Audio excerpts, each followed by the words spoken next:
Volunteering isn't just about giving back, it's about growth and personal transformation. Today, we meet the beautiful Lucy, a living testament to that power. Her journey as a volunteer with Prisons Fellowship Kenya since 2015 has not only impacted individuals within the program, but also shaped her own life in profound ways. Diana Etabo here, ready to hear her story, the lessons she's learned, and how volunteering has become a catalyst for positive change. Welcome, Lucy. Thank you, thank you. Now, Lucy, I want to hear this beautiful journey. I love your smile. But tell me, how did you know about Prisons Fellowship Kenya? How did you conclude to be a volunteer? Since 2015, those are 8 years. How has it been? Just tell me in your own words. Yeah, it has been wonderful. And we have a prison ministry in my church. And that's where I started prison ministry. We've been visiting prisons with my church. And along the way, we received a letter through our minister that there is an organization that the letter said that they do discipleship in prisons, and whoever is interested, they have a training, and they are inviting anyone who is interested to go for that training. And we went for that training in 2015, and we were amongst the first volunteers to be trained by the Prison Fellowship International. That was the international team that came here in Kenya. They trained us, and that's how we started. Let me ask you now, because you're telling me you already had a prisons ministry in church. Yes. Why did you join the prison ministry? What was it about? And then you came and be trained. How was doing that ministry and then coming into the ministry of Prisons Fellowship Kenya and being trained? How was that transition? Yes, we were just invited to go and evangelize in prisons by the evangelism team in my church. And I used to go to evangelize in institutions. And so it was, I had never been to prison evangelism before. So I thought, let me just go and see how it is. And we went, we evangelized, and we used to go every week to evangelize. And I remember one time I was very sad because we evangelized in, I think it was in Kiabu prisons. We used to go every Thursday. And then on Wednesdays, we used to go to Nairobi West prisons. And what I noticed was that once we evangelized and the prisoners or the remadis get born again, then we'd come back the following week, and I noticed that the same people would get born again. And I used to ask them, why? You got born again last week. Why are you getting born again this week? Then some of them would explain that I'll be going to court next week, so that's why they are getting born again. Then the next time they say, now this time I'm going for mention, so I need to get born again a second time so that when I go for the mention, like the grace will be more. And then I went home, and I was very sad because it means that they really didn't understand the salvation. Mm-hmm. And interestingly, I didn't even pray about it. I was just wondering, what can I do about it? Mm-hmm. And as I was thinking, then our church minister brought this letter. Oh, wow. And said that there's a discipleship program that is coming up. Those who are interested, they can be trained on how to do discipleship in prisons. And that was just an answered prayer to me. So I just jumped into the program, mm-hmm. and we were trained, and I got to learn how to disciple the prisoners. And yeah, that's how we started in 2015. Okay, I love that transition. So it means you are able to disciple these people, but because you didn't have a guide or how to do it, it was less effective. So now we move to your being trained, and I know the prisoner's journey. Tell me about it. Yes, this is the program that is run by the Prison Fellowship International. And then here in Kenya is Prison Fellowship Kenya. They have a discipleship program. Actually, it's an evangelizing tool. So the prisoners get to understand the message of salvation. You know, you can evangelize to someone in 3 minutes and just tell them, introduce Jesus to them, tell them about the message of salvation, and, you know, they get born again. But this program, it takes a person through the message of salvation in details. It's very detailed, so it explains who Jesus is, why did he come, and what are we supposed to do about it. And it runs in 8 weeks. So in those 8 weeks, you sit with someone, even someone who have never heard about Jesus Christ, or they have always, or maybe they have always had questions. So you sit down with them, and they really understand the message of salvation, who Jesus is, and the message of grace, and what they are supposed to do. Okay, so they go through this 8-week program. So this is different people in so different volunteers in different prisons. Because as far as I understand, that Prison Fellowship has been able to function in 90 prisons in Kenya. Now my question for you, you've talked about Kiambu and which other one? Nairobi West prisons? Yes, at that time, we started with the prisons in Nairobi. Okay. Actually, our first lesson was in Langata prison. The coordinator who was there at that time, she gave us the first lesson, all of us, including the prisoners themselves. Okay. Because after the training, we are still nervous. We didn't even know how to run the program.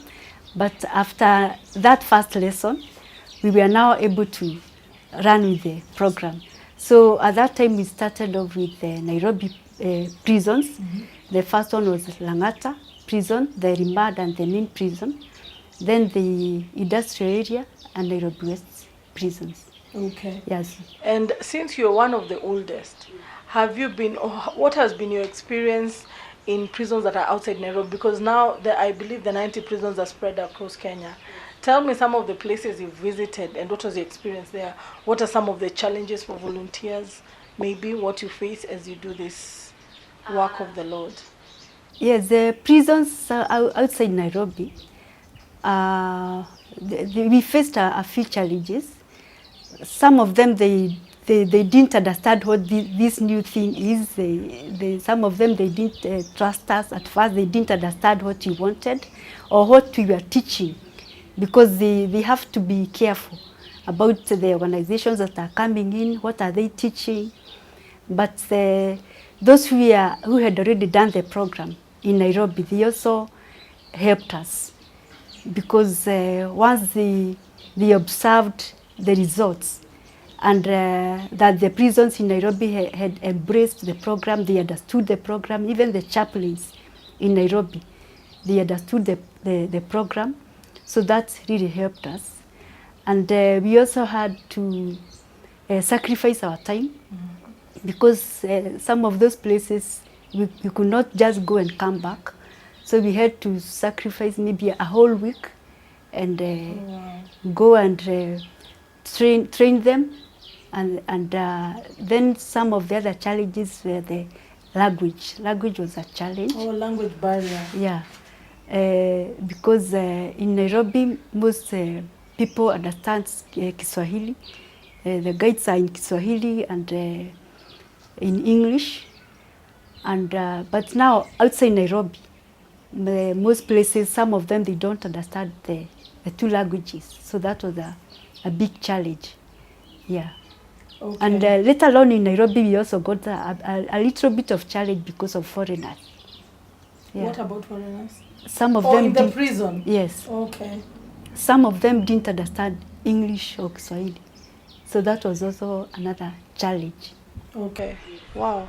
Those are things you don't normally hear or think about. But now I want to, before I delve into what happens after they have gone through the 8-week program, let me ask you, how do you, being volunteering, and you're saying you even take a week sometimes outside home, that's what I'm thinking, and work. How do you do the work-life balance? How do you balance out the two so that you don't do volunteering but something else is hurting, like your family or your children or your work? How do you balance that?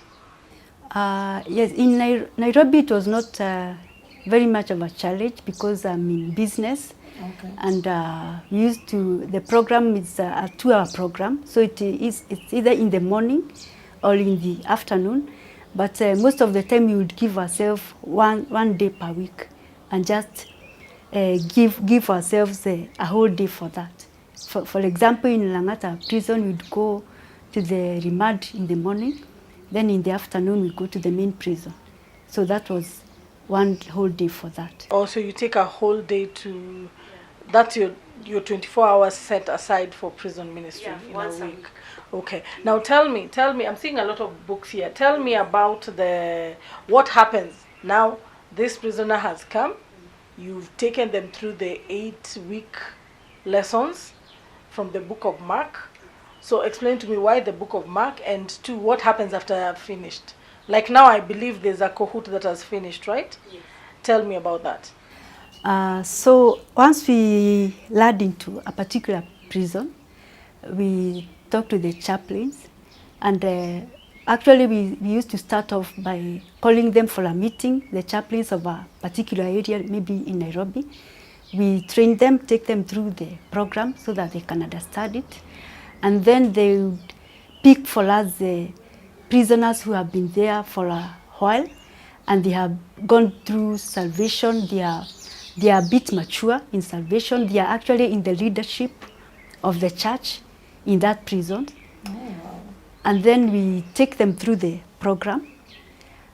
And once they go through the program, they are the ones we use as the training of trainers. They are now able to take the other prisoners through the program themselves. So we don't have to continue training the prisoners ourselves. We used to do like about 2 or 3 lessons with them. So we take them through the first lessons, and then the second cycle we go through with them, and then after that we can release them to continue with the program, and then we move to another prison. And we use the book of Mark because it's a very good evangelizing tool. It's short and it's simple to understand. And then after that, we give them the whole Bible so that they can read for themselves. So the version we give them is also easy to read version and understand. And because the book of John is long, it's very detailed, and we cannot be able to use it in 8 weeks. Okay. Yes. Okay. That's very impressive. So after they finish, you give them the Bible, then they graduate, I think. So how does this certificate help them? This certificate is... just show us one. Yes, this is one of the certificates. Mm-hmm. Yeah, the prisoner's journey certificate. This is what we give them. And okay. You see, you know, when we go there, we tell them they are actually not in prison, practically speaking. Because, for example, in the book of 1 Peter, I think chapter 3, it says that when Jesus died, he went into prison. So, and then he preached to those who were in prison. Mm-hmm. So that is the real prison. Hell is actually the main prison. Where they are is a rehabilitation center by the government of Kenya. They are going through rehabilitation. And the government have set it up such that by the time they finish their sentence, they have been rehabilitated spiritually, academically, you know, business-wise, they do other programs.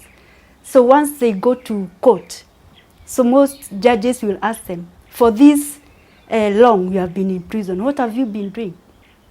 So this is one of the certificates that they show. Oh. And most of the time, the judges will see that, yes, this person is serious. They have been rehabilitated, they have cooperated with the government and with the other organizations that the government have allowed to go in, and they are ready to go back to the society.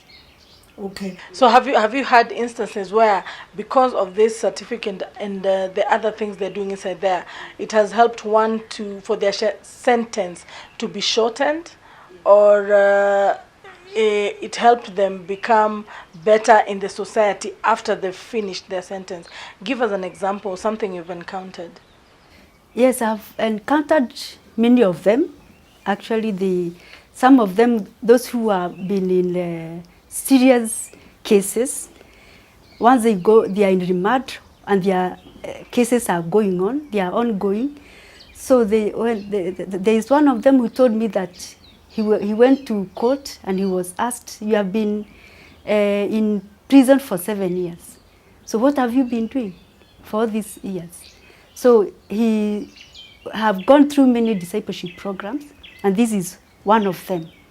And some of them have called us after they have been released.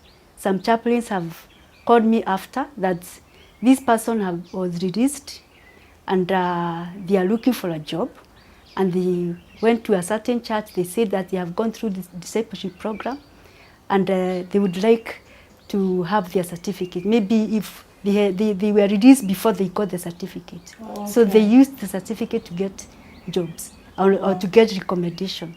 Okay. So Lucy, as we are about to just end, let me ask you, what drives you? What makes you, for 8 years, leave your business a day in a week? I don't even want to count those days. But what drives you to wake up and continue doing volunteering ministry to prisons, not to children in school, to prisons? Just give me a snippet of that. I believe God has called me. He has equipped me to do this work, and He has enabled me, because nothing of mine have ever gone wrong, because I'm in prison serving Him.